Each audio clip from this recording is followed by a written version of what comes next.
ভিভোর আরও একটি colourful device Vivo Y21D Y21D এবং ওয়াই শুনে আপনি বুঝে ফেলছেন ভিভোর অন্য যে সিরিজগুলো লঞ্চ করে বাংলাদেশে তাদের মধ্যে থেকে এটা কম দামি, মানে অন্য সিরিজের সাথে কম্পেয়ার করতে গেলে। এবং ওয়াই সিরিজ বেসিক্যালি ওই ভি সিরিজ বা এক্স সিরিজের মতো অতটা প্রিমিয়াম কিছু অফার করে না, এটা ওই বাজেট ফ্রেন্ডলি ডিভাইসের মতো জিনিসপত্র অফার করে। তবে প্রাইস টু পারফরমেন্সের কী অবস্থা সেটা আমাদেরকে একটু খুঁজে দেখতে হবে যে আসলে সেই জায়গায় ঠিক আছে নাকি জাস্ট রূপটাই এরকম, ভিতরের কী অবস্থা। Y21D বাংলাদেশ মার্কেটে দুইটি ভ্যারিয়েন্টে লঞ্চ করা হয়, 6 128GB এবং 8 128GB। বেস ভ্যারিয়েন্টের দাম হলো 18,999, পরবর্তী ভ্যারিয়েন্ট 20,999, মানে 21,000, আর এদিকে হচ্ছে গিয়ে 19,000 টাকা। এই দুইটা ভ্যারিয়েন্টে বাংলাদেশে এসছে এবং এই কালারের পাশাপাশি একটা দেখলাম ব্লু কালার ভ্যারিয়েন্টও পাওয়া যায় ডিভাইসটা। এমনিতে নর্মালি হয় কি ফোন দেখতে আপনার কাছে 20-21,000 টাকার ফোনের মতো লাগে না, মানে দেখতে গেলে মনে হয় যেন ওয়াও ফোন মনে হয় মোটামুটি দামি 30,000 প্লাস এরকম প্রাইস পয়েন্টের ডিভাইসের মতো একটা ফিল দেয়। আবার ওদের একটু হাই এন্ড যে ফোনগুলোতে আমরা যে অরা লাইটটা দেখি ওরকম একটা ব্যাপার এখানে কিন্তু আছে, যে কারণে ওই প্রিমিয়াম ভাইবটা কিছুটা দেয় আর কি। সেই সাথে যোগ হয়েছে IP68 অ্যান্ড 69+। 69+ দিয়ে ভিভো কী বুঝাতে চেয়েছে আমি জানি না, 69 আমি চিনি বাট 69+ তো জানি না। তো আমাদের স্টুডিওর কি দমকল বাহিনী আর কি এটার উপর একটু প্রেশার দিয়েছিল যে পানি ঢোকে কিনা, দেখলাম না পানি ঢোকে না, তাতে পানিতে চুবিয়েও দেখেছি, তাতে করে সমস্যা হয়নি। তো যদি আপনার এমনটা হয়ে থাকে যে একটা ফোন ব্যবহার করবেন যে ফোনটা পানিতে নিতে অনেক বেশি চুবানো লাগবে, পানিতে মাঝে মাঝে নিয়ে নামবেন, অথবা আপনি রাফ অ্যান্ড টাফ ইউজার, সেক্ষেত্রে এই ফোনটা আপনাকে ওইটুকু সাপোর্ট বেশ ভালোভাবে দিতে পারবে। ও বাই দ্য ওয়ে, এই যে কালারটা, এই কালারের নাম হচ্ছে কোরাল রেড, আর একটা হচ্ছে গিয়ে জেড গ্রিন। আমি তখন ভুলে ব্লু বলে ফেলছিলাম, এটা গ্রিন। এটা কিন্তু ওয়েট টাচ কন্ট্রোল সাপোর্টেড, তার মানে হালকা পাতলা ভিজে গেলেও ওই মুহূর্তে আপনি চাইলে টাচ করে কাজ করতে পারবেন, সেক্ষেত্রে কাজ করে। ওরা ক্লেম করছে এইটা এন্টি ড্রপ সাপোর্টেড, মানে ড্রপ করলে হয়তো বা সমস্যা হবে না। আমরা দুইভাবে ফেলে দেখলাম, বেশি উপর থেকে ফেলিনি, আমি মোটামুটি 1 ফিট প্লাস এরকম উচ্চতা থেকে কয়েকবার ফেলে দেখলাম, তাতে না ঠিক আছে। তবে একটা জিনিস কি জানেন, এইটুকু উচ্চতা থেকে অনেক সময় পরেও ভেঙে যায়, দেখবেন যে খাটের উপর থেকে পড়ে গিয়েও মানুষের পা ভাঙে, আবার 3 তলা থেকে পরেও নাকি দাঁড়িয়ে থাকে, ব্যাপারটা ওরকম হতে পারে। তাই এই ধরনের আপনার কাজবাজ করার প্রয়োজন নেই, স্ক্রিন প্রোটেক্টর একটা ব্যবহার করিয়েন, ভালো হবে। ও হ্যাঁ, আপনাদের জন্য তো অফার রয়েছে, মানে যারা কিনা এই স্মার্টফোনটা ফার্স্ট সেলে কিনবেন তারা একটা অফারের মধ্যে দিয়ে যাবেন, মানে লটারি পেয়ে যাবেন, এবং সেই লটারিতে আপনি রিরোর স্মার্ট ওয়াচ জিতে পারেন। এছাড়াও যারা কিনা কিস্তিতে বা ইনস্টলমেন্টে স্মার্টফোন কিনতে চান তারা এই ডিভাইসটার ক্ষেত্রে 5,700 টাকা ডাউন পেমেন্ট দিয়ে কিস্তিতে স্মার্টফোনটি কিনতে পারবেন, মানে মোমো কিস্তিতে আপনি নিতে পারবেন। আচ্ছা, ডেসক্রিপশন সব কিছু দেওয়া আছে, আপনি চাইলে দেখে নিতে পারেন। ওজন 209 গ্রাম, তবে ওয়েট ব্যালেন্সের জন্য পারফেক্ট নয়, বরং সামনের দিকটাতে ওয়েট একটু বেশি। আপনি যখন এক হাতে নিয়ে ব্যবহার করবেন এটা একটা বিরক্তির কারণ হতে পারে, আস্তে ধীরে ইউজ টু হয়ে গেলে তো ভালো, আদারওয়াইজ আপনার কাছে এই যে এক হাতে ব্যবহার করতে গেলে মনে হবে সামনের দিকটা একটু বেশি ওজন লাগছে। এটাতে 3.5mm হেডফোন জ্যাক দেওয়া হয়নি, রিয়ার প্যানেলটা প্লাস্টিকে তৈরি যেটা ফ্রস্টেড, তারপরেও এর উপর দিয়ে ফিঙ্গারপ্রিন্ট কিন্তু দেখা যায় কিছুটা, আর এটাতে স্ক্র্যাচ পড়বে খুব স্বাভাবিকভাবেই, তাই আপনি অবশ্যই এর সাথে থাকা কেস ব্যবহার করতে পারেন।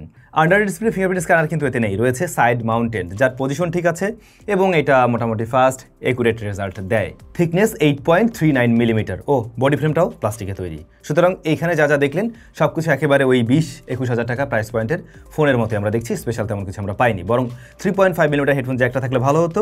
আর সেকেন্ডারি নয়েজ ক্যান্সেলেশনের ব্যাপারটা আজকাল তো এআই এ চলে গেছে, সো ওইটা দেয়নি, এখন এটা নিয়ে কমপ্লেন করলে করা যায়, না করলেও সমস্যা হয় না। এরপরে যদি ক্যামেরাতে আসি, রিয়ারে দুইটা ক্যামেরা আছে, একটা হচ্ছে কি 50 মেগাপিক্সেল যেটা মেইন শুটার, আর একটা 0.8 মেগাপিক্সেলের, আর ফ্রন্ট ফেসিং ক্যামেরা রয়েছে 5 মেগাপিক্সেলের শুটার। তো আসলে 20-21,000 টাকার একটা ফোন আমি কিনবো, সেটাতে আমি 5 মেগাপিক্সেলের ফ্রন্ট ফেসিং ক্যামেরা এই মুহূর্তে দাঁড়িয়ে একদমই আশা করি না, এরকম এক্সপেকটেশন নিয়ে আসলে আমরা ফোন কিনিও না। তো সেক্ষেত্রে এখানে অ্যাটলিস্ট 8 মেগাপিক্সেল থাকাটাই উচিত ছিল। যাই হোক, ছবি রেজাল্ট কি সেটা তো নিশ্চয়ই আমাদের দেখতে হবে। এর মেইন ক্যামেরা দিয়ে যখন আমরা ছবি তুলছিলাম, এমনকি একেবারে রাতের বেলার ছবিগুলোতেও আমরা কিছুটা ডিটেলের পরিমাণ কম পেয়েছি, যেখানে ওদের ভি সিরিজটা অনেক বেটার রেজাল্ট দেয়, আপনি সেই জায়গায় কম্পেয়ার করতে পারবেন না। কিছুটা অ্যাজ ইউজুয়াল এই প্রাইস পয়েন্টের অন্য ডিভাইসের মতোই আমরা রেজাল্ট দেখছিলাম। তবে লাইটিং কন্ডিশন ভালো হলে বা খুব হেভি এক্সপোজার না থাকলে কিন্তু ব্যালেন্স ছবি দিতে পারছে, সেক্ষেত্রে ডিটেলের পরিমাণ ভালো আসে, যদিও বা মিডল এরিয়াতেই আপনি ডিটেলের পরিমাণ ভালো দেখবেন। ওভার কন্ট্রাস্টি হতে দেখিনি নর্মালে, বাট লো লাইটের দিকে একটু কন্ট্রাস্টের পরিমাণ বাড়িয়ে দেয়, গ্রেইনের দেখাও পাওয়া যায়। নাইট মোড অন করে দেখেছি, স্টেডি হাতে ধরে রাখতে পারলে কিছুক্ষণ, সেক্ষেত্রে আপনি ভালো আউটপুট পাবেন, আদারওয়াইজ কিন্তু খুব একটা ভালো ছবি আসবে না লো লাইটেও। আবার যদি বলেন আমরা 20,000 টাকার এই আরও কিছু স্মার্টফোনের সাথে কম্পেয়ার করি, অফিসিয়াল যেগুলো রয়েছে তাদের সাথে কম্পেয়ার করতে গেলে কম্পিটিশনে ম্যাক্সিমাম জায়গায় মেইন ক্যামেরাটা এগিয়ে থাকবে। এটাতে আপনারা সেকেন্ড যে শুটারটা পাচ্ছেন ওটা তেমন কোনো কাজের তো কিছু না, আপনারা জানেন, বাট পোর্ট্রেট মোড পাবেন, যেখানে একটা ফোকাল লেন্থেই পোর্ট্রেট তোলা যায়। এইখানে অ্যাটলিস্ট 2টা ফোকাল লেন্থে দিতে পারতো। এখনকার দিনে অনেক অফিসিয়াল ডিভাইসে এরকম প্রাইস পয়েন্ট আমরা দেখতে পাই যে এরকম 2টা ফোকাল লেন্থে ছবি তোলা যায়, যেগুলোর আবার পোর্ট্রেট মোডের জন্য ডেডিকেটেড সেন্সরও নাই তারপরেও। সো ওরকম কিছু থাকলে আমরা বোধহয় আরেকটু সুবিধা পেতাম বা একটু অ্যাডভান্স হিসেবে যোগ হতো, যেটা হয়নি। এমনি যেটা হয় ব্যাকগ্রাউন্ড ব্লারনেসটা খুব একটা আর্টিফিশিয়াল লাগে না, তবে কালারটা একটু টুইকটেড মনে হয়, প্লাস হচ্ছে স্কিন দেখবেন সফট করে, হিউম্যান স্কিন কিছুটা সফট করে এই। আর হেভি লাইট আসলে অনেক সময় এক্সপোজার কন্ট্রোলিং একটু ঝামেলা করে। ফ্রন্ট ফেসিং ক্যামেরাটা 5 মেগাপিক্সেল, তো এখানে রেজুলেশন একটা ম্যাটার করছে। একটু সফট ব্যাপার আপনি যে কোনো লাইটিং কন্ডিশনে পাবেন, সে আমরা আউটডোরেও দেখেছি, ইনডোরেও দেখেছি। তবে যে বিষয়টা হয় আপনাকে অনেকটাই ফর্সা করে দেবে, মানে ব্রাইটনেস কিছুটা বাড়িয়ে দেয়, স্কিন গ্লো করে, এরকম বিষয় আছে এখানে আর কি। সো এই রেডি সেলফি টাইপের বিষয় আপনি পাবেন। একটু বেটার লাইটিং কন্ডিশনে নেওয়ার ট্রাই করবেন যদি কিনা আপনি এই ফোনটা কেনেন, আদারওয়াইজ কিন্তু এর ফ্রন্ট ফেসিং ক্যামেরা ছবি আপনার খুব একটা ভালো লাগবে না। ভিডিও আমার কাছে বিলো অ্যাভারেজ লেগেছে। তো ক্যামেরাতে আমার মনে হয় ফিউচার আপডেটে কয়েকটা বিষয় একটু ফিক্স করা সম্ভব, লাইক হেভি এক্সপোজার এরিয়াতে বা খুব সাদা জিনিসের ছবি তুলতে গেলে দেখছিলাম যে একটু বার্ন আউট করছে। এই বিষয়গুলোতে আরেকটু নজর দিলে বা পরবর্তীতে আপডেটের মাধ্যমে কন্ট্রোলিংটা আরেকটু বেটার করে দিলে সুন্দর ছবি বের করা সম্ভব। সুতরাং যে বিষয় দাঁড়ালো, ভিভোর এই স্মার্টফোনটা ওদের অন্য সিরিজের ডিভাইসের মতো খুব স্পেশাল কিছু দিতে পারেনি, বরং যে প্রাইস পয়েন্টের ফোন সেই জায়গায় একটা অ্যাভারেজ রেজাল্ট ডেলিভার করতে পারছে। এবার যদি আসে একটু ব্যাটারিতে, এই জায়গাটা আবার ভালো করছে। 6500 mAh ব্যাটারি রয়েছে এর মাঝে। ফোনটা খুব বেশি থিকনেসের দিকে না হলেও এটাতে 6500 mAh ব্লু ভোল্ট ব্যাটারি ব্যবহার করছে। এটা ভিভোর নিজস্ব টেকনোলজির, আপনারা জানেন। এবং এর সাথে কিন্তু 44 ওয়াটের চার্জিং সিস্টেম রয়েছে। সো এই জায়গাটা খুবই ভালো করছে। ফার্স্ট অফ অল এটার থেকে ব্যাটারি ব্যাকআপ খুবই ভালো পাবেন, অলমোস্ট 2 দিনের কাছাকাছি ব্যবহার করা যায়। তবে হেভি ইউজার যারা রয়েছেন তাদের ক্ষেত্রে আমি বলবো একদিন চালিয়ে পরের দিনেরও কিছু অংশ আপনি চালাতে পারবেন আর কি, এরকম। সো ব্যাটারি ব্যাকআপ ভালো, সেই সাথে 44 ওয়াটের চার্জার, এই কম্বো 20-21 টাকায় ভালো বলা যায়। বাট পারফরমেন্সের কী অবস্থা তাহলে?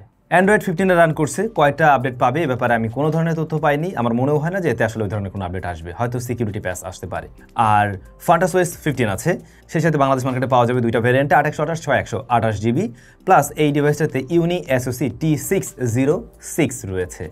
ইউনি এসওসি T606 একটা এন্ট্রি লেভেলের চিপ, যেটা আমরা আশা করবো অ্যারাউন্ড 10K এরকম, মানে ওরকম জায়গায় থাকলে পরেও মানা যায়। বাট এরকম প্রাইস পয়েন্ট ইউনি এসওসি T606 আমি জানি না যে ভিভো এটা কেন কোন উদ্দেশ্যে দিয়েছে। এই প্রসেসর হ্যাঁ একে চালাতে পারছে, চলছে তো, এই যে ফোন তো চলে না, চলে, কিন্তু সে তো চপি আমি ফিল পাচ্ছি। যে কোনো কাজ বাজ আমি যখন ঢুকতে যাচ্ছি আমার কাছে মনে হচ্ছে যে এই যে স্লো একটা ব্যাপার আছে।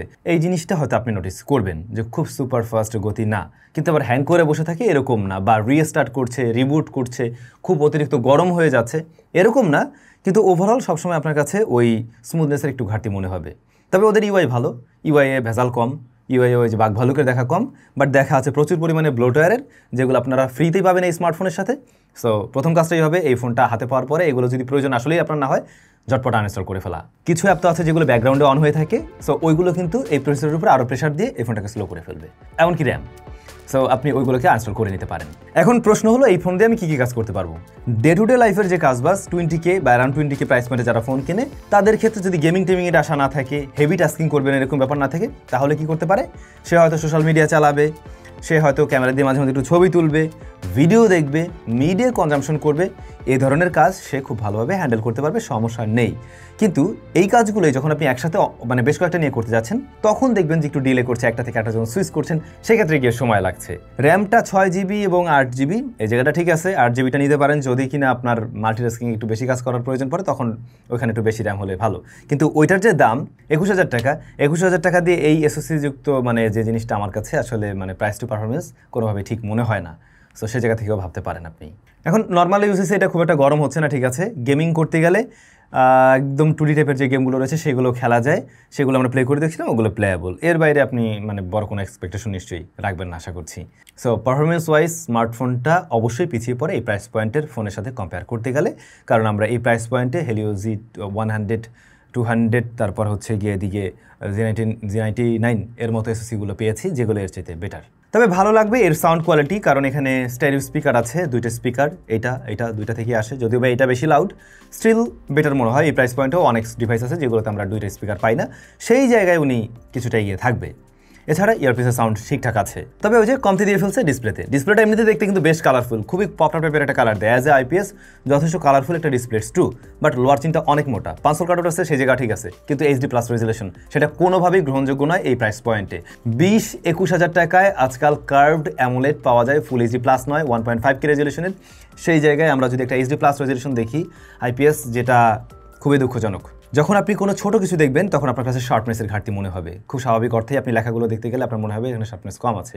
কিন্তু যখন মিডিয়া কনজাম্পশন করবেন একটু দূরে রেখে, ওইটাতে সমস্যা নাই। এবং যারা ভিডিও দেখবেন তারা খুব একটা প্যারা খাবেন না, বাট কাছে নিয়ে এসে ছোটো কিছু দেখতে গেলে আপনি বুঝতে পারবেন যে রেজুলেশন ম্যাটার করছে। ইনডোরের জন্য ব্রাইটনেস মোটামুটি ভালো, আউটডোরে ওরা ক্লেম করছে 1000 নিটস পর্যন্ত ব্রাইটনেস দিতে পারছে। এইচবিএমের ক্ষেত্রে সেটা 1000 বা এর কাছাকাছি আসলেও মানে আসলে দেখা যাচ্ছে, মানে আউটডোরে দেখতে খুব একটা সমস্যা হচ্ছে না, কিছুটা স্ট্রাগল করলেও চালানোর উপযোগী আর কি। 90 হার্টজ হাই রিফ্রেশের আছে, এটা 120 হার্টজ পর্যন্ত থাকলেও সমস্যা ছিল না, বরং ওটাই এক্সপেকটেশনে থাকাটা স্বাভাবিক। তো 90 হার্টজ এখানে আপনি পাবেন, যেটার স্মুথনেস ওকে, এবং মোস্টলি 90 হার্টজেই আসে আর কি। ম্যাক্সিমাম অ্যাপেই 90 হার্টজ পর্যন্ত পুশ করেছে, আমরা সেটা দেখছিলাম। তবে যদি বলেন এটা কালার রিপ্রোডাকশন বা as a IPS display quality কেমন, সেই জায়গাটা ভালো, কন্ট্রাস্টি একটা ডিসপ্লে এবং কালারফুল, যার কারণে যে কোনো কিছু দেখতে খারাপ লাগে না, জাস্ট রেজুলেশনটার ব্যাপার বাদে। আর এই লোয়ার সিনটা মোটা। এছাড়া বাকি থাকে কি নেটওয়ার্ক রিসিপশন, সেই জায়গায় আমরা কোনো প্রবলেম পাইনি এই ডিভাইসটাতে, সেই জায়গাটা ঠিক আছে। তারপরে জাইরোস্কোপ সেন্সরটা দিয়েছে, অনেক অ্যাপের ক্ষেত্রে এটা প্রয়োজন হয়, সো এটা আপনারা ব্যবহার করতে পারবেন। এই ছিল ভিভো Y21D। আমি শুরুতেই বলছিলাম কি, ভিভোর অন্য সিরিজগুলোর চাইতে এই ফোনগুলোতে কমতি থাকে, দামে কিছুটা কমায়, কমতিও থাকে বেশ কিছু জায়গায়। তবে এই ফোনটা দাম অনুযায়ী বেশ কিছু জায়গায় অনেকটাই কমতি দিয়ে ফেলছে যখন আমরা কম্পিটিটরদের সাথে কম্পেয়ার করি। এখন এই ফোনটার যদি ভালো দিক বা আমাকে বলেন যে ভালো দিক বা যে কারণে আমার হয়তো নেওয়া প্রয়োজন হতে পারে, দেখুন এটা সবার জন্য না। ওই যে যাদের এই জিনিস প্রয়োজন, কি প্রয়োজন, ওই যে আপনার পানিতে নিতে পড়তে পারে ফোন, বা পানির নিচে গিয়ে হয়তো একটু ফটোগ্রাফি করার ইচ্ছা হতে পারে, কিংবা আপনি পানিতে নামেন মাঝে মধ্যে ফোন নিয়ে, এরকম অভ্যাস আছে, বা রাফ অ্যান্ড টাফ ইউজার, সেক্ষেত্রে ও আপনাকে ওই সাপোর্ট দিতে পারছে। ব্যাটারি ভালো জায়গায় আছে, সেটা অবশ্যই আপনাকে একটা লং ব্যাকআপ দেবে, এবং 44 ওয়াটের চার্জিং সিস্টেম আছে। আমি মূলত এই দুইটা জায়গায় দেখি এর স্ট্রেংথের জায়গা, এবং কমতির জায়গাও ছিল বেশ কয়েকটা। এর মধ্যে ডিসপ্লে বললাম, ক্যামেরাতে কিছু ইমপ্রুভমেন্টের জায়গার কথা বললাম, এবং পারফরমেন্স সেকশন তো অবশ্যই। দাম অনুযায়ী এই জায়গাগুলোতে কমতি আছে ডেফিনেটলি। সুতরাং আপনি বিবেচনা করবেন আপনার সাথে আসলেই ম্যাচ করে কিনা, দেন ডিসিশন মেক করবেন। I have clear. কেমন লাগলো ভিডিও কমেন্ট করে জানাবেন। ভালো থাকুন, অনেক বেশি ভালো।